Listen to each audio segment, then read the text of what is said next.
तीन पुरुषों की महिमा। यहाँ तक जो वर्णन किया उससे यह स्पष्ट हुआ कि यहाँ तीन पुरुष हैं। विश्वव्यापी विराट पुरुष, पृथ्वी पर चारों ओर रहने वाला मानव समाज रूपी पुरुष अथवा राष्ट्र पुरुष, और तीसरा मानव व्यक्ति रूप पुरुष। पुरुष सूक्त में पहले दो पुरुषों का वर्णन किया है और तीसरे पुरुष का संकेत किया है। विराट पुरुष का ब्रह्मांड देह है, उसमें सब देवता और अपना कार्य करने योग्य रीति से करते हैं, कभी अपने कर्तव्य में शिथिलता नहीं करते। यह इनका उत्तम कार्य चला हुआ मनुष्य देख सकता है। ज्ञानी और अज्ञानी सब लोग इस विराट पुरुष को देख सकते हैं और उसका कार्य अच्छी तरह चल रहा है, यह अनुभव भी कर सकते हैं। मानव देह में उन सब देवताओं के अंश आकर रहे हैं। यह मानवीय शरीर देवताओं का मंदिर ही है। इसमें सब अवयवों का, सब अंगों का और उनमें रहने वाली सब देवताओं में उत्तम सहकार्य हुआ तो यही यहाँ उत्तम स्वास्थ्य रह सकता है। यह जानकर मनुष्य अपने शरीर के अवयवों में उत्तम सहकार्य करके अपना जीवन उत्तम यज्ञ रूप बनावे। मेरा जीवन एक यज्ञ है, उसको मैं यज्ञ करके चलाऊंगा। इसमें यज्ञ का विध्वंस करने वाले शत्रु और उनको दूर रखूंगा। मैं इस यज्ञ को सफल बना करके रहूंगा, ऐसा विचार बनावे। यह मानव देह रूपी पुरुष का कार्य है। इस पृथ्वी पर राष्ट्र पुरुष है। वास्तव में वह पृथ्वी पर चारों दिशाओं में रहने वाले मानव समाज रूप में यह पुरुष है। इसके मुख, बाहु, पेट, पांव ज्ञानी, शूर, कृषि कर्ता तथा कर्मचारी हैं। जैसा मानव देह में उत्तम सहकार्य होने से स्वास्थ्य टिकता है, उसी तरह इस मानव समाज में उक्त चारों प्रकार के मानवों में उत्तम सहकार्य होता रहा है, तो ही मानव समाज स्वस्थ, अभ्युदय करने वाला तथा नेता लोग विराट पुरुष तथा मानव व्यक्ति रूप पुरुष को देखकर उत्तम सहकार्य से तथा सद्व्यवहार करने से निस्संदेह उन्नति होती है। यह जानकर अपने राष्ट्र पुरुष को उसी सद्व्यवहार के मार्ग से चलाएं और अभ्युदय का साधन करें तथा अखिल मानव समाज को उसी तरह सद्व्यवहार से चलाकर उसको प्रगति पथ से ले जाएं। पुरुषोक्त का उद्देश्य व्यक्तियों को पूर्णता करना तथा राष्ट्र पुरुष तथा मानव समाज की आध्यात्मिक अभ्युदय और निश्रेय सिद्धि करना है। वह देह इसी साध्य को हो सकता है। विराट पुरुष का वर्णन आदि दैविक है, राष्ट्र पुरुष का वर्णन अथवा मानव समाज का वर्णन आदि भौतिक है और व्यक्ति पुरुष का वर्णन आध्यात्मिक है। तीनों स्थानों पर सब देवताएं हैं। आदि दैविक में देवता के रूप में, आदि भौतिक में गुणों के रूप में और व्यक्ति में गुणों के रूपों में वेद मंत्रों तथा देखने पर यह तीनों स्थानों का भाव समझ में आ सकता है। इस तरह तीनों स्थानों में इन तीन पुरुषों का दर्शन हो सकता है। पाठक यह करें और बोध प्राप्त करके लाभ उठाएं।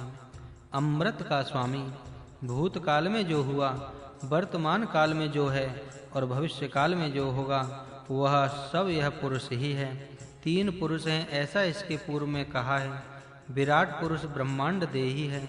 भूत, वर्तमान, भविष्य फल में जो होता है वह सब उस विराट पुरुष में ही अंतर्भूत है, यह तो सब जान सकते हैं। दूसरा राष्ट्र पुरुष है।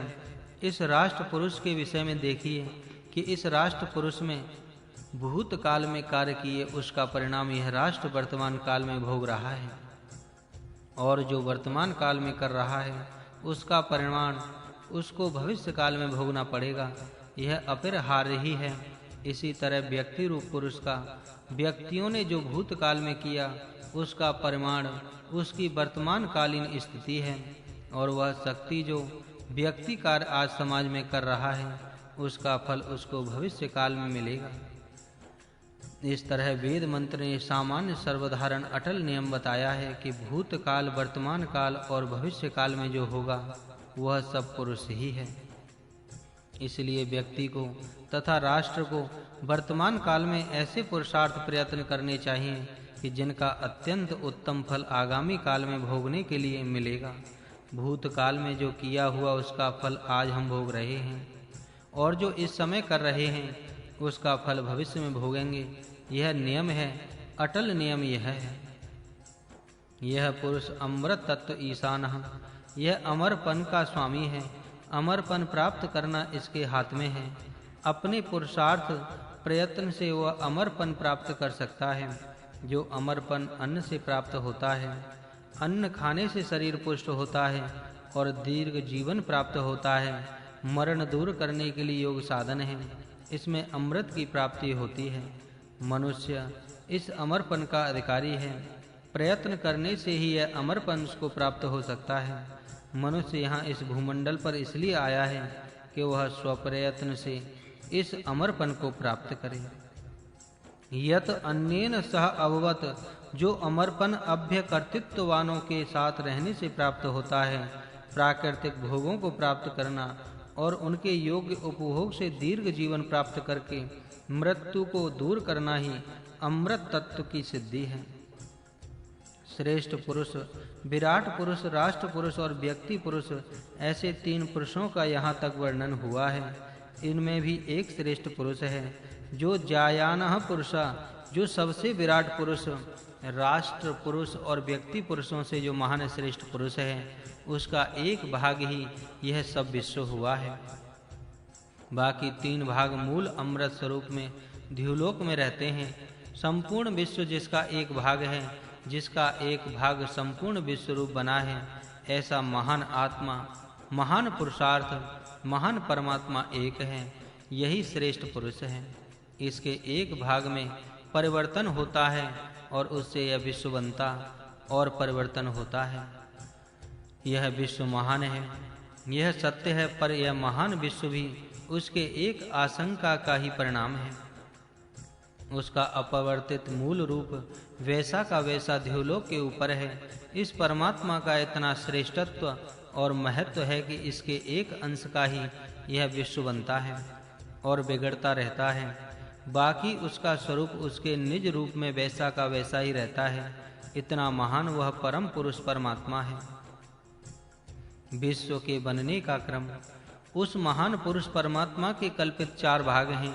ऐसी कल्पना कीजिए, इनमें से 3 भाग ऊपर स्वर्ग धाम में स्वकीय स्थान में अविकृत स्थिति में सदा रहते हैं और उसके एक भाग में ही यह विश्व रूप विराट पुरुष, यह मानव समाज रूपी पुरुष, यह राष्ट्र पुरुष तथा यह व्यक्ति पुरुष पुनः पुनः अववत बारंबार बनता है और बिगड़ता है। यह विश्व बनता है और पुनः उसका प्रलय होता रहता है। बनना और बिगड़ना, उत्पन्न होना और उसका विनाश होता है, यह बारंबार होता रहता है। विश्व बना अथवा विश्व का प्रलय हुआ तो उसका भी इष्ट या अनिष्ट परिणाम अवशिष्ट त्रिपाद पुरुष पर होता नहीं है। इसका वह श्रेष्ठ परात्पर पुरुष है। एक अंश में यह विश्व है और बाकी वैसा का वैसा आ रहा है। जब मानव प्राणी उत्पन्न हुए थे, परंतु मानवीय प्रयत्नों से उत्पन्न होने वाले हवन सामग्री के पदार्थ उत्पन्न नहीं हुए थे, उस समय विभिन्न ऋतुओं में उत्पन्न होने वाले पदार्थों से ही काम लिया जाता था। यज्ञ में मुख्य क्रिया पूजनीयों का सत्कार, आपस का संगठन और निर्बलों को दान देकर सहायता करने का उनका ऊपर लाना यही थी। ये कार्य उस समय के धुरीण लोग ऋतुओं में उत्पन्न होने वाले पदार्थों से ही करते थे। ऋतुओं के अंदर जो पदार्थ स्वभाव से उत्पन्न होते रहते, उनमें से ही ऊपर कही यज्ञ की प्रक्रिया वे करते थे। आज जो यज्ञ होते हैं, उनमें जो हवन सामग्री प्रयुक्त की जाती है, वह उस समय मिलना असंभव था, परंतु वे प्राप्त पदार्थों से ही यज्ञ करते थे। जो स्वाभाविक रीति से पदार्थ मिल रहे थे, उनसे ही उस प्राथमिक समय के ज्ञानी लोग यज्ञ करते थे और यज्ञ से सत्पुरुषों का सत्कार करते थे, आपस की संगठना करते और निर्बलों की सहायता करते थे। इस तरह उनकी उन्नति इस यज्ञ भाव से हो रही है। जो उस यज्ञ उस समय किया जाता था, उसको सर्वहुता यज्ञ, जिसमें सबका उपयोग किया जाता है, ऐसा यज्ञ कहा जाता था। उस समय लोग गौएं पालने लगे, जिससे वही और घी भी प्राप्त होने लगा। गौपालन शुरू हुआ। जो अरण्य पशु थे, उनसे ग्राम्य पशु बने। गौएं, घोड़े, बकरियां ये ग्राम्य पशु हैं। वे उस समय के मनुष्य इन उपयोगी पशुओं की अपने घर में पालना करने लगे। इसके कई अरण्यक पशु ग्राम्य बने। प्रथम गौएं, घोड़े और बकरियां आरण्यक ही थीं, पश्चात वे ग्राम्य तथा घरेलू पशु बन गए। इस कार्य को कितना समय लगा होगा, इसकी कल्पना ही पाठक करें। लोग पशुओं को पालने लगे।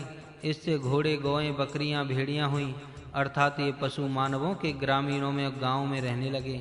इस समय गांव हुए, लोग ग्रामों में रहने लगे और लोगों के साथ पशु भी ग्राम में रहने लगे। घोड़ों पर लोग बैठने लगे, गायों का दूध, दही, घी खाने लगे, बैलों से खेती होने लगी।